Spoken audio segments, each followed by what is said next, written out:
एक वृक्ष के नीचे हाथी बैठा था। तभी वहाँ एक बंदर आया। उसने हाथी से पूछा, बड़े भाई, तुम क्या सोच रहे हो? हाथी ने कहा, मैं सोच रहा हूँ बड़ा और शक्तिशाली होना बहुत अच्छा है। बंदर तुरंत बोला, हाँ हाँ, बड़ा होना तो अच्छा है, पर तेज होना और भी अच्छा है। हाथी ने कहा, नहीं बंदर भाई, मैं तुम्हारी बात से सहमत नहीं हूँ। तेज होने से बड़ा होना ज्यादा अच्छा है। जो बड़ा है वही बड़े बड़े काम कर सकता है, वह शक्तिशाली भी होता है। तभी मैं कहता हूँ बड़ा होना अच्छा है। बंदर ने कहा, नहीं नहीं, जो तेज होता है वह सब काम जल्दी जल्दी कर सकता है। जो बड़ा होता है वह न तो जल्दी जल्दी काम कर सकता है और न शीघ्रता से चल ही सकता है। तभी तो तेज होना बड़ा होने से अच्छा है। नहीं नहीं, ऐसा नहीं है। बड़ा होना तेज होने से अच्छा है। हाथी बोला। दोनों में काफी समय तक बहस होती रही, पर कोई निर्णय नहीं हो पाया। तभी वहाँ एक भालू आया। उसने पूछा, क्या हो रहा है हाथी भाई? हाथी ने कहा, मैं कहता हूँ बड़ा होना अच्छा है। यह बंदर कहता है तेज होना अच्छा है। अब तुम ही बताओ भालू भाई, बड़ा होना अच्छा है या तेज होना? भालू ने कुछ सोचा और कहा, अच्छा देखो, नदी के दूसरी ओर वह बड़ा पेड़ और उसके ऊपर लगा हुआ फूल, जाओ उसे ले आओ। तभी मैं बता सकता हूँ बड़ा होना अच्छा है या तेज होना। हाथी और बंदर दोनों नदी की ओर चल दिए। बंदर तेजी से नदी पर पहुंच गया। नदी में बहुत पानी था, अतः बंदर दूसरी ओर न जा सका। तब तक हाथी भी आ पहुंचा। वह आते ही बोला, अब बताओ बंदर भाई, बड़ा होना अच्छा है या तेज होना? बंदर कुछ नहीं बोला। आओ मेरे ऊपर बैठ जाओ। हाथी ने बंदर से कहा। इस प्रकार वे दोनों नदी की दूसरी ओर उस बड़े पेड़ के पास पहुंच गए। हाथी उस फूल तक नहीं पहुंच सका। बंदर तेजी से फूल तक पहुंच गया।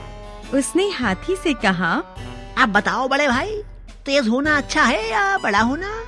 हाथी कुछ नहीं बोला। बंदर फूल लेकर नीचे आ गया। फिर वे दोनों भालू के पास आए। भालू ने पूछा, इस फूल को पेड़ से कौन लाया? फूल मैं लाया हूँ। बंदर तुरंत बोला, पर तुमको नदी की दूसरी ओर कौन ले गया था? हाथी ने बंदर से पूछा। नदी के दूसरी ओर मैं तुम्हारे ऊपर बैठ कर गया था। बंदर ने कहा। भालू ने हाथी और बंदर से पूछा, अब तुम दोनों बताओ, क्या होना अच्छा है, बड़ा होना, तेज होना या दोनों होना? हाथी और बंदर भालू की बात समझ गए।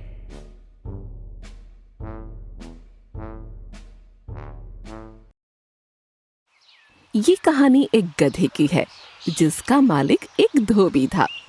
धोबी बहुत कंजूस था। इस वजह से वो गधे को ठीक से खाना नहीं देता था। खाना न मिलने की वजह से वो गधा कमजोर पड़ गया।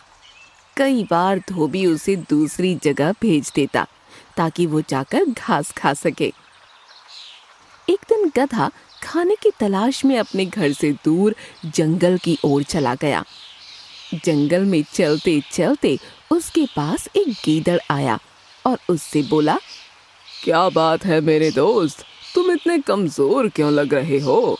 क्या तुम्हें खाना नहीं मिलता? ये सुनकर गधा उदास हो गया और गीदड़ से बोला, मेरा जीवन बहुत दुखद है मेरे दोस्त। मेरा मालिक मुझे ठीक से खाना नहीं देता और इसी वजह से मैं कमजोर हो चुका हूँ। वो मुझे यूं ही छोड़ देता है और देखो, आज भी उसने मुझे घास चरने के लिए छोड़ दिया। मैं चलते चलते यहाँ आ गया। ये सुनकर गीदड़ को भी उस गधे पर दया आ गई। तब उसने गधे से कहा, तुम चिंता मत करो, मेरे पास पेट भरने का बहुत ही अच्छा इंतजाम है। यहाँ से कुछ ही दूर पर एक बाग है। उस बाग में स्वादिष्ट सब्जियां और फल हैं। वो सब्जी और फल खाकर हम वापस से तंदुरुस्त हो सकते हैं। मैं तो वहीं जाकर अपना पेट भरता हूँ। उस बाग में जाने का एक छोटा सा रास्ता है। चलो आओ, मैं तुम्हें वहां लेकर चलता हूँ। गधे को गीदड़ की बात अच्छी लगी और उसे भूख लगी थी। इस वजह से वो गीदड़ के साथ बाग की तरफ चल पड़ा। चलते हुए दोनों बाग के नजदीक पहुंच गए। फिर गीदड़ ने उससे कहा, अब इंतजार की घड़ी खत्म हो चुकी है मेरे दोस्त। आज तुम ऐसे स्वादिष्ट और लजीज फल सब्जियां खाओगे जिसे तुमने कभी नहीं खाया होगा। चलो आओ, मेरे पीछे चलो, मैं तुम्हें अंदर लेकर चलता हूँ। ये कहकर वो गीदड़ अंदर चला गया और उसके पीछे पीछे वो गधा भी अंदर आ गया। बाग के अंदर आते ही गधे ने देखा कि वहां ढेर सारी सब्जियां और फल हैं। दोनों ने मिलकर पेट भर कर खाना खाया। फिर उसके बाद वहां से चले गए।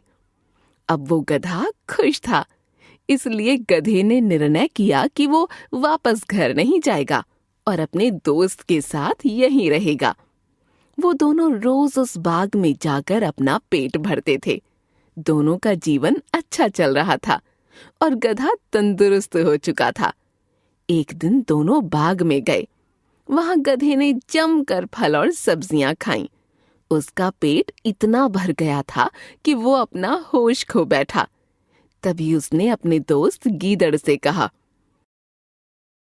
दोस्त, क्या तुम जानते हो मैं बहुत अच्छा गाना गाता हूँ और मैं तुम्हें अभी गाना गाकर सुनाऊंगा। ये सुनते ही गीदड़ घबरा गया, क्योंकि गधे के गाना गाने से उसकी आवाज बाग के मालिक तक पहुंच जाती। ऐसे में बाग का मालिक दोनों को पकड़ने वहां आ जाता। इसी वजह से गीदड़ ने गधे को शांत कराने की कोशिश की और उससे कहा, अरे दोस्त, गधे थोड़ी ना अच्छा गाना गाते हैं। ये सुनकर गधे ने कहा, गधे बहुत अच्छे गायक होते हैं। वे मधुर स्वर में ढेंचू ढेंचू करके गाना गाते हैं। गीदड़ समझ चुका था कि गधे को चुप नहीं किया जा सकता। इस वजह से उसने वहां से निकलने के बारे में सोचा। गीदड़ बोला, अब ऐसी बात है तो फिर मैं तुम्हारी बात पर विश्वास कर लेता हूँ।